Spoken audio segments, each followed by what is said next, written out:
Hello everyone, আপনারা দেখতেছেন good ওয়েদার্স my YouTube channel. আমি হচ্ছে আসিফ। তো আজকে আমি ভিডিওর মাঝে আপনাদের কাছে যেটা শেয়ার করবো সেটা হচ্ছে কীভাবে আপনি প্রফেশনাল থাম্বনেল বানাবেন। তো দেখেন, একটা ভিডিও ভাইরাল হওয়ার জন্য কিন্তু থাম্বনেলই অনেকটা মানে ভাইরাল হওয়ার জন্য কাজ করে। থাম্বনেল যদি আপনি ভালোভাবে বানাইতে না পারেন তাহলে কিন্তু কোনোদিনই আপনার ভিডিও ভাইরাল হবে না। ঠিক আছে? থাম্বনেলের জন্য কিন্তু অনেক ভিডিও ফর ইউতে যায়, ভাইরাল হয়। মানে থাম্বনেলে মানুষকে আকৃষ্ট করতে না পারলে কোনোদিনই কিন্তু আপনার ভিডিও ফর ইউতে ভাইরাল হবে না। তো কথা বাড়াচ্ছি না, চলে যাচ্ছি মূল ভিডিওতে। ভিডিও শুরু করার আগে একটাই কথা, আমার চ্যানেল যদি সাবস্ক্রাইব না করে থাকেন অবশ্যই নিচে সাবস্ক্রাইব লেখা আছে লাল কালারের, অবশ্যই সাবস্ক্রাইব করে রাখবেন পরবর্তী ভালো ভিডিও পাওয়ার জন্য।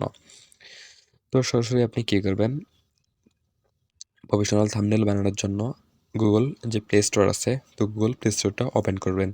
তো দেখেন, এখান থেকে আমার গুগল প্লে স্টোরটা ওপেন হয়ে গেল। এখান থেকে আমাকে সার্চ করতে হবে পিক্সেল ল্যাব। তো দেখেন, নামটা একটু দেখবেন আপনারা, নামটা এবং থাম্বনেলটা। তো এটা একটু ভালো মতো দেখেন। তো এটা কিন্তু আপনাকে ইনস্টল করতে হবে। এই যে অ্যাপটার থাম্বনেলটা একটু আমি আপনাদেরকে দেখাই। তো দেখেন এইটা, তো এটা আপনার অবশ্যই গুগল প্লে স্টোর থেকে অথবা আপনার যে ফোনই হোক না কেন আপনি আপনার যে কোনো ব্রাউজার থেকে এটা ইনস্টল করে নিতে পারেন। তো এখান থেকে আমি অ্যাপটার ভেতরে কাজগুলো একটু দেখাই আপনাদের। তো দেখেন, এই যে আমার পিক্সেল ল্যাব অ্যাপ্লিকেশনটা। তো দেখেন, এটাতে আপনি যদি প্রথম ইনস্টল করে আপনার ফোনে, তাহলে কিন্তু অনেক কিছুর জন্য আপনার কাছে অ্যালাউ চাবে। তো সব কিছুর জন্য আপনি অ্যালাউ করে দিবেন। তো অ্যালাউ করার পর আপনাকে এরকম একটা ইন্টারভিউ নিয়ে চলে আসবে। এখান থেকে আপনার সর্বপ্রথম কাজ হচ্ছে, এই যে দেখেন এইটা, এই যে ডিলিট অপশনটা, এই যে এটা আপনি ডিলিট করে দিবেন। ঠিক আছে? এই যে নিউ টেক্সট, এটা আপনি এখানে ডিলিটে চাপ দিবেন আইকনটা, তো এটা ডিলিট করে দিবেন। ডিলিট করার পর দেখেন আপনার কিন্তু এটা একদম ক্লিয়ার, কোনো রকম কোনো লেখা নাই।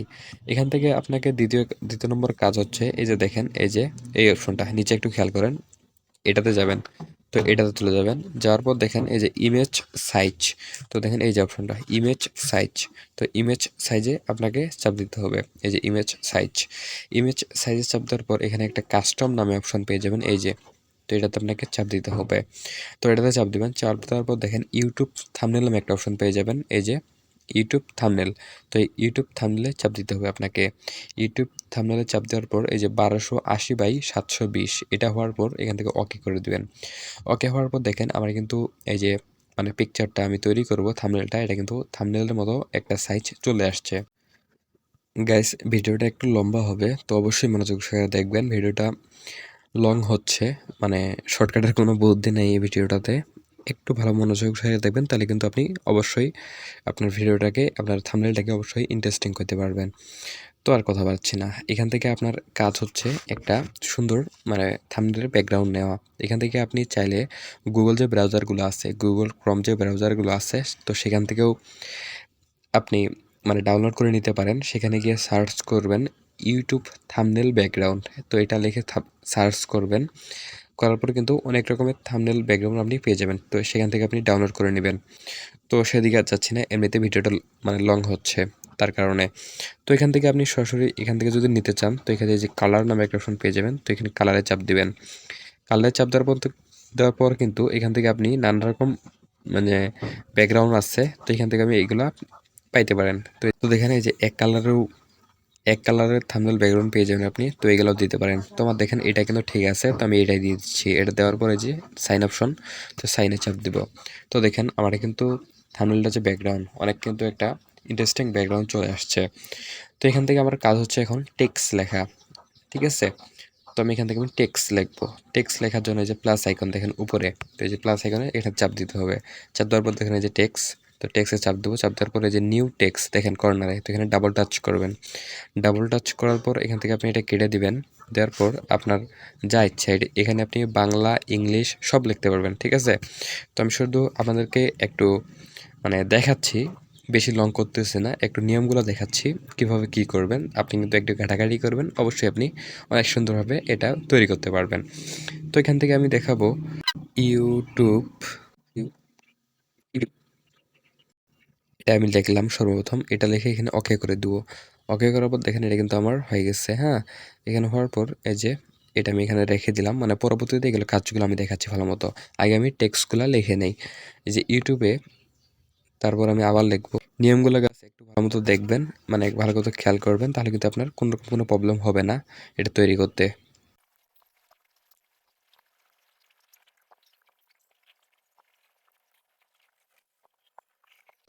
তো দেখেন গাইস, আমি সাধারণত একটু লিখে আপনাদেরকে দেখাই দিলাম। মানে ভিডিওটা অবশ্যই আপনি আগে বললাম যে মনোযোগ সহকারে দেখবেন, তাহলে কিন্তু বুঝতে পারবেন।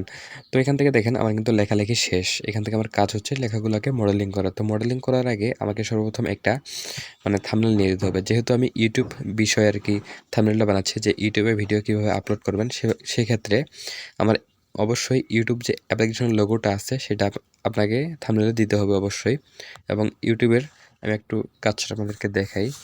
তো এখন এই যে ইউটিউব যে লোগোটা আছে, এটা আমার আগ থেকে নেওয়া। তো এটা আমি তো দেখেন এটা আমি কিন্তু স্ক্রিনশট দিয়ে নিলাম, ঠিক আছে। এটা দেওয়ার কারণে এখান থেকে যদি আমি আবার এই অ্যাপ্লিকেশনটাতে যাই, যাওয়ার পর এই যে উপরে কর্নারে প্লাস আইকন, প্লাস আইকনে চাপ দেওয়ার পরে যে ফ্রম গ্যালারি, একটু নিচে খেয়াল করবেন, ফ্রম গ্যালারি এটাতে আমি চলে যাব। তো দেখেন আমি যে এই যে ইউটিউবে যে স্ক্রিনশটটা দিলাম সেটা কিন্তু এখানে চলে আসছে। এটার মাপ মতো আমি একটু এগুলো কেটে নিব। নেওয়ার পর যে নিচে সাইন অপশন, তো সাইনে চাপ দিব। এটা যদি আমি একটু ছোটো করে নিই, মানে কর্নারে চাপ দিয়া,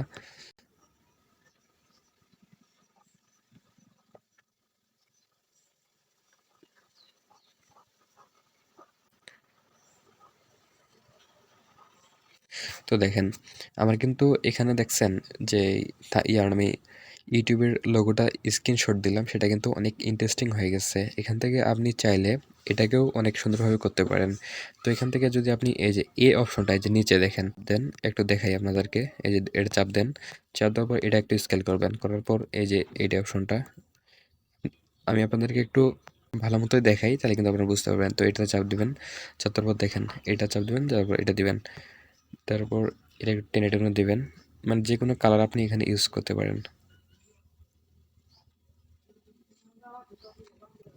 তো দেখেন এটা কিন্তু আমার ইউটিউবের যে মানে স্ক্রিনশটটা আমি মানে দিলাম, সেটা কিন্তু অনেক ইন্টারেস্টিং হয়েছে। হওয়ার পর এখান থেকে আমি এটা ওকে করে দিলাম, তারপর একটু আরেকটু স্কেল করবো, করার পর এটা যদি চাপ দিই, তারপর এটা দিব, তারপর এটা একটু বাড়াই দেবো। তো দেখেন আমার কিন্তু পিছনের যে একটু ব্যাকগ্রাউন্ড আপনি অবশ্যই একটু খেয়াল করবেন। এই যে দেখেন এটা এগুলা এগুলা কিন্তু আমার সুন্দরভাবে ইজিভাবে এগুলো মুছে হইলো। হওয়ার পর এখানে সাইন করে দেবো। মানে গাইস, আমি ভিডিওটা লং, এমনিতে লং হচ্ছে, এই কারণে বিস্তারিত সব কিছু বলতে পারতেছি না। যদি আপনারা এইভাবে বুঝতে না পারেন তাহলে কিন্তু আপনারা অবশ্যই কমেন্ট করবেন, আমি আরও সুন্দরভাবে বোঝানোর চেষ্টা করব, লং করব, সমস্যা নাই। আপনি একটু দেখে নেবেন মানে কষ্ট করে। তো এগুলা যে আছে এগুলোতে আপনি চাপ দিবেন, এই যে ইউটিউব এ, তো এটাতে আপনি চাপ দিবেন। চাপ দেওয়ার পর একটু এই যে সেই অপশনটাতেই, এই যে এটা, ঠিক আছে, এই যে অপশনটা, এটাতেই চাপ দিবেন। চাপ দেওয়ার পর এই যে ইউটিউব এ এই লেখাটাতে আসার পর এটা চাপ দেওয়ার পর এখান থেকে আপনার কাজ হচ্ছে এই যে অপশনটা, তো এটাতে আপনি চাপ দিবেন। তো এটা চাপ দিলাম, দেওয়ার পর দেখেন এরকম একটা ইন্টারফেস চলে আসছে আমার সামনে। এখান থেকে যদি আমি এই যে সেই আগের মতোই এই অপশনটাতে চাপ দেই, মানে আমি শুধু আপনাদেরকে একটু কালার মানে মডেল এগুলা করে দেখাচ্ছি একটু ভাই। এই যে এটা আপনি বাড়াই দিলাম, দেওয়ার পর একটু এটা সাইন করে দেবো। দেওয়ার পর আমি যদি একটু টেক্সটগুলোকে মানে স্টাইলিশ করে নেই, তো দেখেন এই যে এখানে আমি যে কোনো রকমের ফন্ট ইউজ করতে পারবো। এই যে ফন্ট দেখেন, ফন্ট নামে একটা অপশন পেয়ে যাবেন। তো এটা আমি এবি ফন্ট, তো এটা চাপ দেবো। দেওয়ার পর দেখেন নানা রকম ফন্ট আপনি এখান থেকে ইউজ করতে পারেন। এখানে যত ফন্ট আছে এগুলো কিন্তু সব আপনি ইউজ করতে পারবেন, কোন রকম প্রবলেম নাই। তো এখান থেকে আমি এটা দিলাম, দেওয়ার পর এটা আমি এই যে নিচে ওকে লেখা, তো ওকে করে দেবো। তো দেখেন আমার যে ইউটিউব লেখাটা এটা কিন্তু অনেকটা ইন্টারেস্টিং হয়ে গেছে যদি আপনি একটু ভালো মতো খেয়াল করেন। তো এখান থেকে প্রত্যেকটা লেখায় আপনি এভাবে করতে পারেন। তো আমি আর বেশি লং করতেছি না ভিডিওটা, এই ভিডিওটা এমনিতেই অনেক বড় হয়ে গেছে। তো আশা করি ভিডিওটা আপনি বুঝতে পারছেন খুব সহজে, খুব ভালোভাবে। এই পিক্সেল ল্যাব যে এই অপশনগুলো আছে এগুলো যদি আপনি একটু ঘাটাঘাটি করেন, খুব সহজেই আপনি সব কিছু করতে পারেন। তো একটা মানুষ মানে প্রথমে মানে ট্রাই করে যে সব কিছু পারবে সেটা কোনো কথা না। অবশ্যই আপনাকে খাটতে হবে, ঘাটাঘাটি করতে হবে সাকসেসের জন্য, তাহলে কিন্তু আপনার মানে সম্ভব। তো তো আর কথা বাড়াচ্ছি না, আর ভিডিও লং করতেছি না। আপাতত আপনি ভালো থাকুন এবং ভালো রাখুন আপনার চারপাশ। আল্লাহ হাফেজ। সরি গাইস, আমি দেখাইনি যে পিকচারটা আপনি কিভাবে সেভ করবেন থাম্বনেলটা। এটা করার জন্য আপনাকে এই যে দেখেন যে শেয়ার একটা অপশন আইকন চলে আসছে, তো এটাতে চাপ দিবেন। চাপ দেওয়ার জন্য এইচডি কোয়ালিটিতে সেভ করার জন্য এখান থেকে যেখানে এই যে কাস্টম নামে একটা অপশন পেয়ে যাবেন। আমি যদি আপনাদেরকে একটু ভালো মতো দেখাই, তো এখানে এই যে কাস্টম নামে একটা অপশন পাবেন, তো এটাতে চাপ দিবেন। এটাতে চাপ দেওয়ার পরে যে সবার নিচে আলট্রা লেখা, তো আলট্রাতে চাপ দিবেন। চাপ দেওয়ার পর দেখেন যে সেভ টু গ্যালারি। আমি যদি আপনাকে একটু দেখাই, এই যে সেভ টু গ্যালারি, তো এখানে চাপ দিবেন। আপনার পিকচারটা আপনার গ্যালারিতে চলে যাবে, থাম্বনেলটা।